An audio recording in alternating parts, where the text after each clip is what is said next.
안녕하세요. 넝쿨북 TV입니다. 지난번에 제 주변에 이사 가시는 분들이 요즘 많다고 말씀드렸었잖아요. 이후에 중개보수 관련해서 질문들을 참 많이 하시더라고요. 뭐 어떤 분은 직장 때문에 뭐 만기 전에 이사를 가셔야 되는 경우 중개보수를 내가 다 내야 되는 거냐?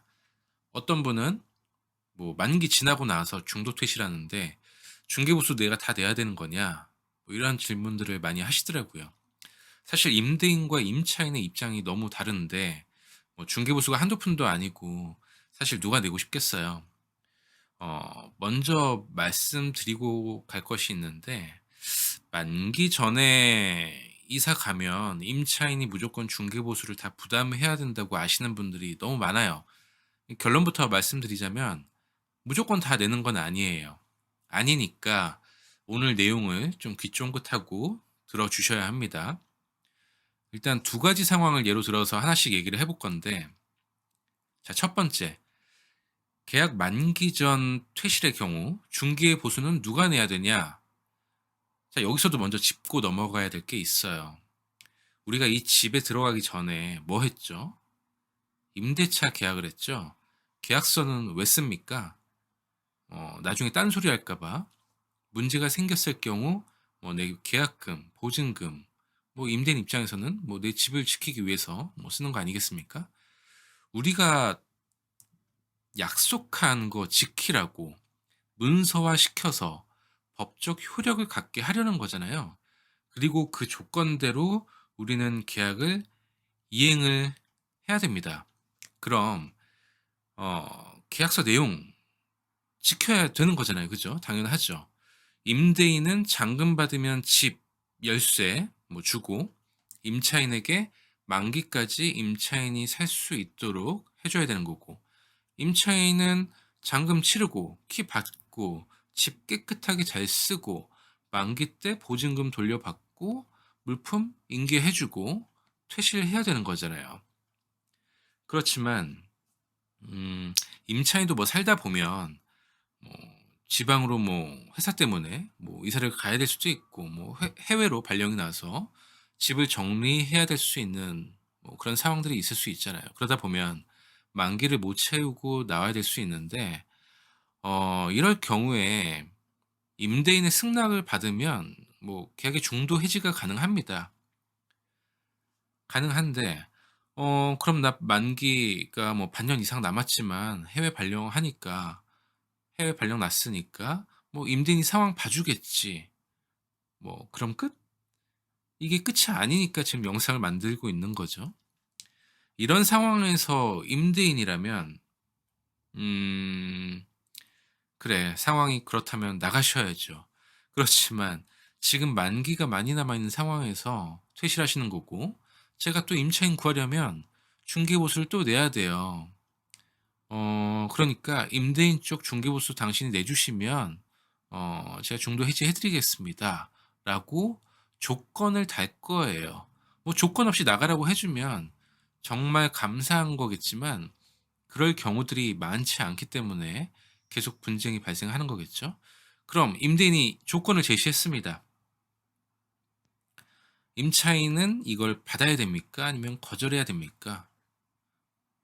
사정에 의해서 계약을 깨는 사람은 임차인이니까 합당한 조건이라면 뭐 받아야 될 것이고, 뭐 부당한 조건이라면 협의를 통해서 뭐 합의를 봐야 되겠죠. 자, 그래서 사람 앞일은 아무도 몰라요. 내가 2년 살 수 있다고 생각했어도 갑작스럽게 이렇게 이사를 해야 되는 상황이 발생될 수 있으니까 임차인은 계약을 할 때 특약을 넣어서 혹시나 발생될 수 있는 일에 대해서 대비를 해야 됩니다. 그래서 이 만기로부터 몇 개월 내에 퇴실 시 발생될 중개보수는 임대인이 부담한다. 뭐 이런 특약을 계약서에 넣는 거예요. 보통 만기 2-3 개월 전에 하는 이사는 정상적인 계약의 종료로 본다는 판례가 있으니까 계약을 할 때 요런 내용을 체크를 하시고 협의를 하고 계약을 하시면 되겠습니다. 그리고 한 가지 더 예를 들어 볼게요. 임차인이 뭐 너무 많은 기간을 남겨두고 퇴실을 해야 돼서 중개 보수를 내기로 했습니다. 내가 전세 3억에 들어왔는데 임대인이 새로 받을 임차인한테는 4억을 받겠다는 거예요. 3억이면 중개 보수를 계산해 보면 뭐 3, 4, 12, 120만 원 이내에서 뭐 중개 보수가 발생이 될 거고, 4억이면 뭐 4, 4, 16, 160만 원 이하의 중개 보수가 발생될 수 있습니다. 그럼 내가 부담해야 할 금액이 더 커지는 거잖아요.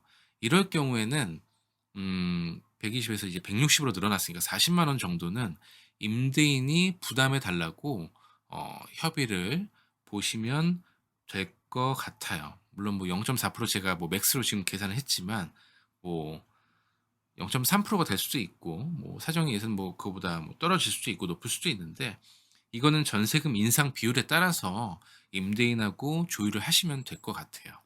그러면 뭐 임차인분에도 에게도 뭐 부담이 줄어들 수 있으니까요.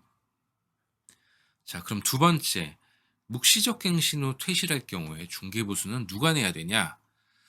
묵시적 갱신이라는 것은요, 임대인이 만기 6개월 전부터 2개월 전까지의 기간 동안 임차인에게 계약갱신 거절이나 계약 조건의 변경 등을 통지하지 않은 경우, 계약이 만료됐을 때 전 임대차 계약 조건과 동일한 조건으로 자동 연장되는 것을 말합니다. 쉽게 말하면 만기 전에 서로 아무 말이 없이 그냥 조용히 있다가 만기가 지나간 상황이에요. 이럴 경우에는 뭐 임대인이 임차인한테 뭐 나가라고 할 수도 없는 거고요. 기존의 계약 조건이 그대로 2년이 연장됐다라고 보시면 될 것 같아요. 근데 2개월 전까지 아무 말 없다가 1개월 전에 얘기를 했다? 이러면 만기 전에 얘기를 했어도 이건 묵시적 갱신이 된 거로 봐야 돼요. 이게 작년에 1개월 전에서 6개월 전이었는데, 작년에 2개월 전에서 6개월 전으로 바뀌었어요. 그래서 1개월 전으로 아시는 분들은 요거 기억하셔야 됩니다. 2개월 전에서 6개월입니다. 그래서 이 통보한 시기가 지금은 굉장히 중요해졌어요. 자, 이렇게 자동 연장이 된 상황에서 임차인이 퇴실을 원할 경우 퇴실을 해야 됩니다. 해외 발령으로 뭐 집 정리해야 돼요.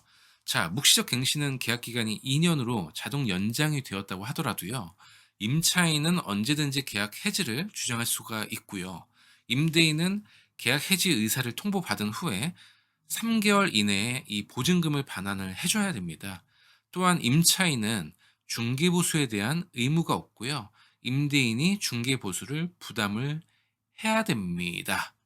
이와 관련해서 국토교통부 유권 해석을 보면요, 주택 임대차 계약 만료 후 자동 연장되어 2년이 경과되지 않고 이사를 할 경우에 중개 수수료 부담은 중개 의뢰인인 임대인과 새로운 임차인 쌍방이 부담하는 것이 원칙입니다 라고 말하고 있으니까 임차인분들은 괜히 걱정하지 않으셔도 돼요. 네, 묵시적 갱신이 된 이후에 퇴실을 하게 될 경우에 만기를 채우지 않더라도 중개보수는 임대인이 내게 돼 있습니다. 임차인이 내는 거 아니에요. 그러니까 묵시적 갱신이 되지 않은 경우와 묵시적 갱신이 된 후에 이 결과는 좀 다르죠. 그래서 이 차이를 잘 아셔야 됩니다. 보통 관례상 중도 퇴실할 경우에 임차인들이 이 중개보수를 많이 부담을 해왔던 게 사실이에요. 그러다 보니까 임대인들도 임차인들이 내는 게 당연하다고 알고 계신 분들도 많고요. 부동산에서도 이런 케이스를 설명할 때 중도 퇴실하시는 거니까 임차인이 내시는 게 맞아요 라고 설명한 경우들도 있었을 거예요. 오늘 내용을 보셨다면 그동안 우리가 잘못 알고 있었고 앞으로 우리가 어떻게 대처를 해야 되는지 정확히 이해되셨을 거라고 생각이 됩니다. 오늘은 여기서 마무리하겠습니다. 오늘 내용 유익하셨다면 구독과 좋아요, 알림 설정 꼭 해주시고요. 다음 내용도 기대 많이 해주세요. 감사합니다.